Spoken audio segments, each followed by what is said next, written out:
O Brasil não está mais na faixa de alta vulnerabilidade social. Agora a gente ocupa a faixa média. Esse dado é resultado do Atlas da Vulnerabilidade Social lançado pelo IPEA, o Instituto de Pesquisas Aplicadas, no início do mês. O Atlas calcula o IVS, que é o IVS. É o Índice de Vulnerabilidade Social, que, por sua vez, mede o nível de exclusão social da população. De acordo com o Atlas, esse índice diminuiu e passou de 0,446 para 0,326, ou seja, diminuiu 27%, e isso representa uma melhora.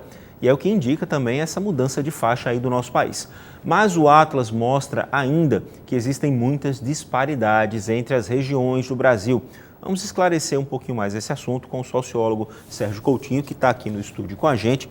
Bem-vindo, professor. Obrigado. Bom, vamos começar explicando exatamente o que é esse Atlas, o que é que ele representa. Esse Atlas representa um avanço para indicadores de como está a sociedade brasileira. O IBGE, por muito tempo, dependeu de índices relacionados a patrimônio, a possibilidade de acesso a bens, e esses índices, com o nível tecnológico que temos hoje, estão muito defasados. Então, o Atlas apresenta aspectos de vulnerabilidade social. Isso nos traz acesso, por exemplo, a saneamento básico, se na casa tem pessoas analfabetas, se na casa tem renda per capita de meio salário mínimo. São diversos indicadores que, somados, dão um panorama de qualidade de vida. Num tempo mais real, digamos assim, né? Sim, sim. Sem tanta defasagem de tempo. Como é que esses indicadores podem ser usados, então, para melhorar a qualidade de vida dessas pessoas? De que forma isso poderia ser usado na prática?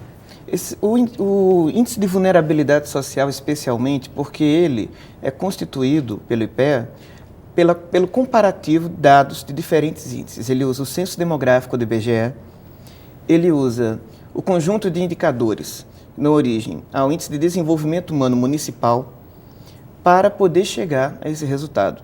Então, é algo bem mais difícil de ser contestado, que encontrávamos antes, e que compara mais dados. Uma situação quanto a isso interessante é observar quando nós temos uma família, é um dos itens que aparece na tabela dos indicadores, uma família que tenha mais de uma pessoa que não completou o ensino fundamental com mais de 15 anos de idade.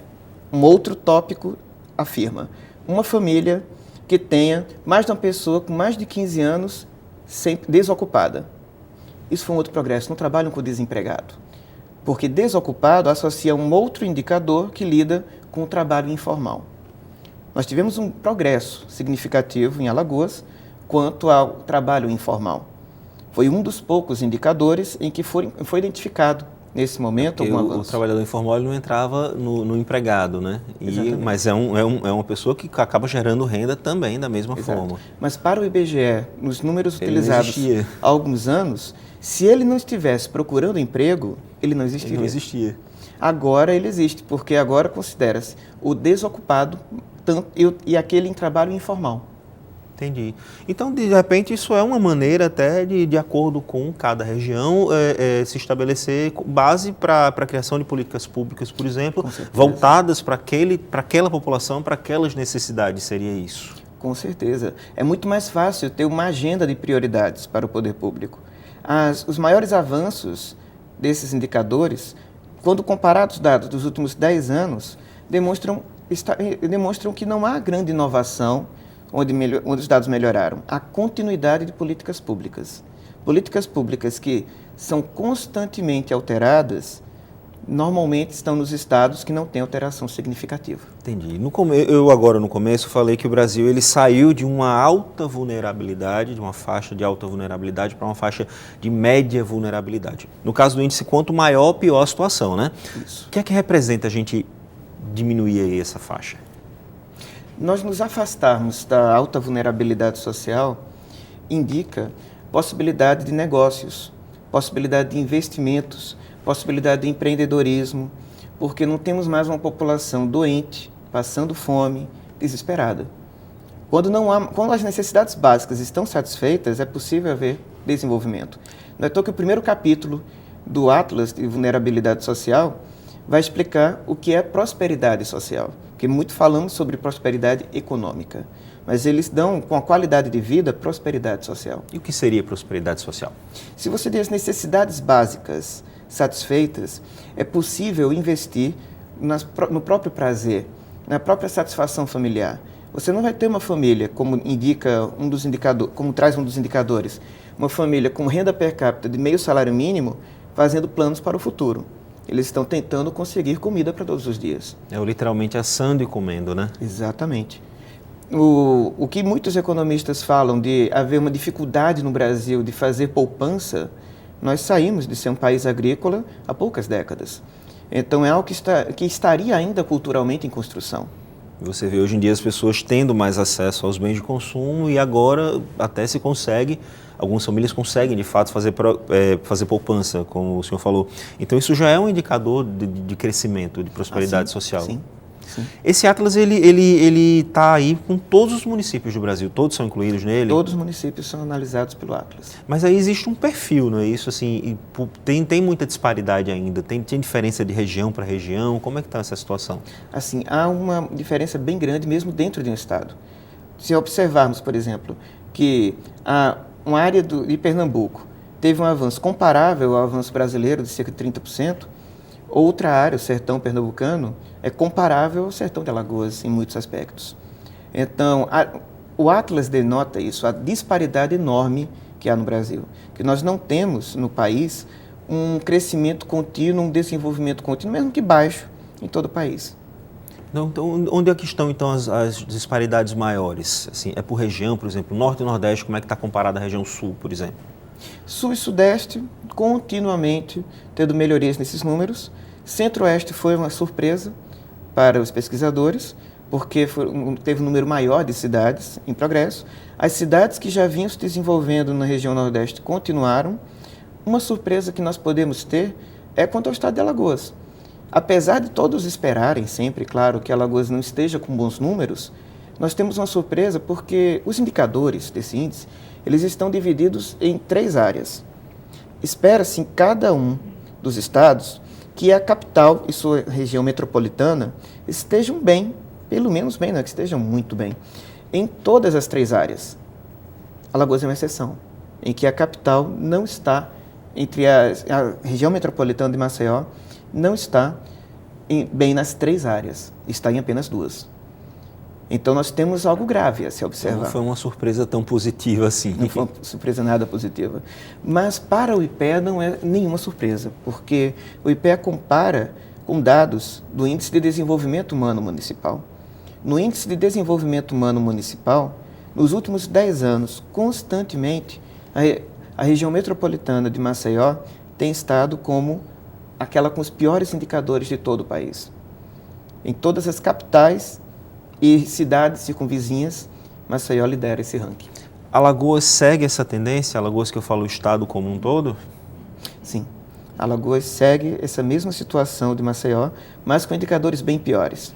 Pois é, eu tenho um dado aqui que 96,1% das cidades alagoanas têm um quadro de exclusão social e de disparidade populacional. Quais seriam os motivos disso? Por que a gente está nessa situação tão complicada? Há diversos fatores que costumam ser levantados em debates, mas são sempre os mesmos fatores. Um dos fatores é a descontinuidade de políticas públicas.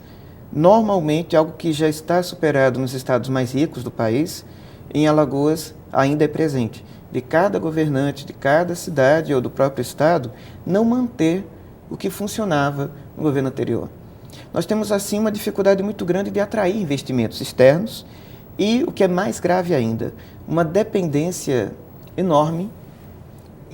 Alguns pesquisadores afirmam entre 60% e 70% de todo o capital do Estado, uma dependência enorme de recursos federais. Por que não manter, então, o que está funcionando? É algo histórico, é algo político? Por que isso? Já que existem indicadores que explicam que quando se mantém aquilo, existe a prosperidade social e há o crescimento, por que então os governantes locais aqui insistem nessa história de quebrar o que está funcionando e implantar algo novo? Há 2 grandes problemas, do meu ponto de vista, que nós precisaríamos refletir. Talvez esteja envolvido com um descaso devido à facilidade de ser reeleito.